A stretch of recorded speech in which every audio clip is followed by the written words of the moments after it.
coming to a quick broadcast of Jerusalem's Gate. So glad you tuned in.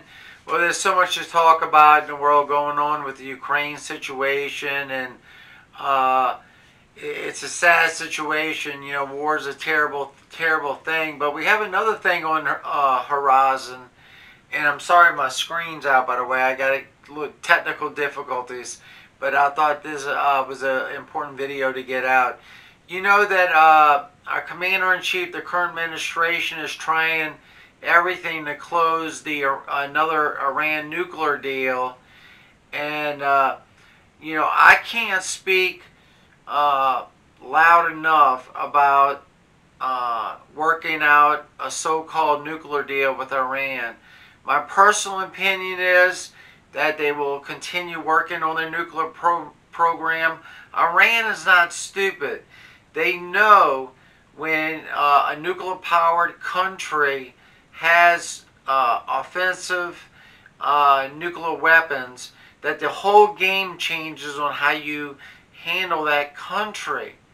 For instance, like the Zelensky with Ukraine wanted the United States and NATO to put a no-fly zone, and the scariness of doing something like that and getting into a direct battle with Russia. There's no doubt that our country is at war with Russia through proxy Ukraine. Now, Iran has the ICBMs. They definitely had the missiles, the delivery system to carry that. They're still working on their nuclear program at a fervent pace. Breakout could be any day, and I'm sure they're not going to tell the world that they're close to it. You know, you can't do a nuclear deal with Iran because they're so dead set on getting nuclear weapons. They want the sanctions lifted off them. They probably want some more cash, like with the last nuclear deal. And it's a direct threat to Israel. Iran cannot, in my personal opinion, Iran will not fulfill their nuclear obligations under a nuclear deal under any circumstances. Netanyahu with Israel proved that by a secret ops plan that said that they were still working on the nuclear deal prior to the first nuclear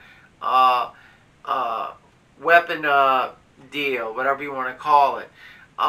Iran is an expansionary type of country. You know, I respect my Commander-in-Chief because we're told to in the Bible to respect authority, honor the king. But I think if our Commander-in-Chief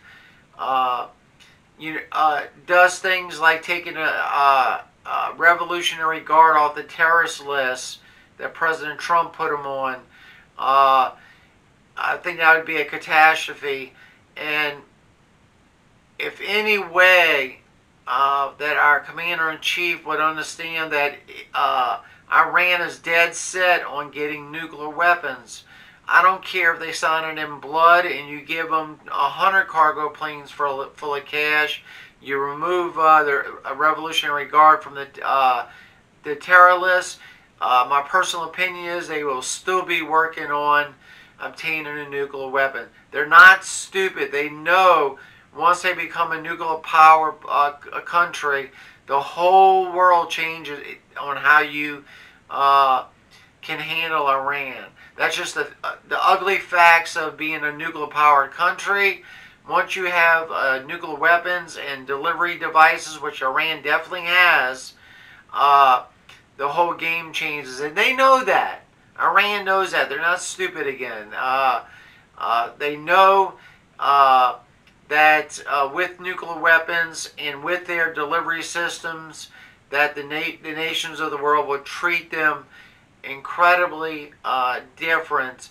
And that's just the truth. That's just the truth. I'm against nuclear weapons. It's a horrible invention. For some reason, when mankind technology increases, mankind always finds a way of using it to cause pain and suffering. You know, God is the protector of Israel. And there's no doubt Iran is a sworn enemy of Israel. They vowed to destroy Israel.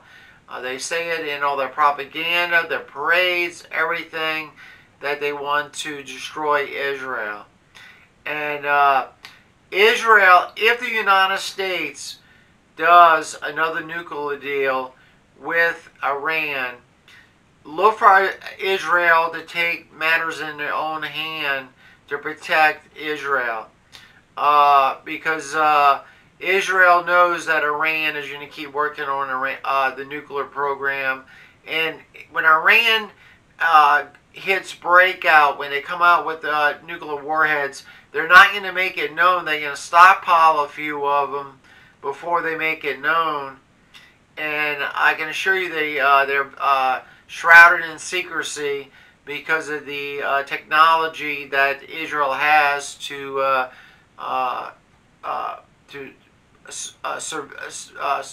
do surveillance on them.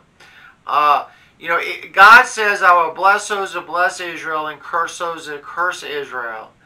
And you know, you can't help but thinking what the Bible says, that the armies are going to come against Israel, and God is going to prove to Israel once and for all that God is their protector, not no other country. God may use other countries, but it's ultimately God. Even if God has to intervene supernaturally, He will do it. As soon as one enemy boot of an army that attacks Israel hits the Holy Lands, I foresee God intervening in various ways. I can't speak out enough about doing another nuclear deal with Iran, giving them tons of cash, taking the Revolutionary Guard off the terror list. It's a huge mistake. But I got a video coming up from I-24 News. All credit goes to them. And they talk about this situation. Please watch it. It's very important. Again, we must keep nuclear weapons out of the hands of Israel, and a nuclear deal will not do it. And that's my personal opinion. Again, Iran is not stupid. They know when they get a stockpile of warheads, they already got the delivery systems, that the whole world will change on how they handle attacking Iran or attacking any of their installations on foreign soil. But with that being said, you're watching and listening to another broadcast of Jerusalem's Gate. Pray for the peace of Jerusalem. They shall prosper that love thee. Here comes the video from I-24 News. Remember, we love you, and we catch you on the next broadcast. Again, here comes the video. And we begin with those reports that the United States is planning to remove Iran's Revolutionary Guards from its list of terrorist groups in return for a pledge from Tehran that it will rein in the group's activities. That's according to Israeli media, citing White House sources. The IRGC has reportedly been one of the main sticking points in attempts to revive the JCPOA. Well, for more on that, we can go now to the US. Mike Wagenheim is our senior US correspondent. He joins us from New York. So, Mike, how credible are these reports? No real reason to doubt them at this point. The fact that negotiations have gone on this long, the fact that the Iranians have not walked away from the table, the fact that the Russian ambassador involved in these negotiations was caught on tape, essentially, a week ago or so, extolling how much the Iranians are getting in this deal and how much the U.S. is essentially giving away. There's no reason to doubt it at this point. And you look at the U.S. lead in the negotiations, Rob Malley, who's been criticized from the beginning, but he's shown, that he is sympathetic to the Iranians, as stated publicly before he became negotiator, that part of the reason they lash out essentially is because of their isolation and not vice versa. So this comes as no surprise whatsoever if, in fact, this is true. And it's certainly credible when you have both Israeli and U.S. officials who've been on the same page, essentially, on these matters, saying the same thing. Well, and critics say, Mike, that the Biden administration is bending over backwards to get this deal signed, to get any deal signed, and especially now Russia looks to benefit. Many people are trying to figure that out. How would you explain it? Essentially, the Biden administration is glued to the concept of returning to the JCPOA. They essentially have on blinders, or at least the ones that didn't leave the negotiating team because of that. The administration essentially has on blinders. They're going to get back into this deal at all costs. They feel that it was a mistake by the Trump administration of catastrophic proportions to leave the deal. They made a campaign pledge on it. They've invested an immense amount of diplomatic capital, for that matter, economic capital, trying to get back into this deal. They see it as a loss of credibility if they fail to reach an agreement, and therefore they're basically throwing everything at the Iranians now possible to get them back in. How do I explain it? There's no logic behind it. It's more of a sense of we have to get this done because we said we were going to get it done, and darn the consequences that will derive from that with these millions and millions of dollars that the Iranians are going to recoup as a result. Mike, thanks very much indeed. Mike Wagenheim there in New York. Well, to talk more about the nuclear deal and what the United States is prepared to do to get it signed, we're joined by Nervana Mahmood, an independent commentator who joins us now from the UK. Good to see you, as always, Nervana. So, first of all, can you tell us a bit more about the IRGC, the Iranian Revolutionary Guards, and why President Trump decided to put them on a list of terrorist groups? Good to speak to you, Laura. The IRGC is a military branch of the revolution. It's founded by Khomeini since the revolution 1979.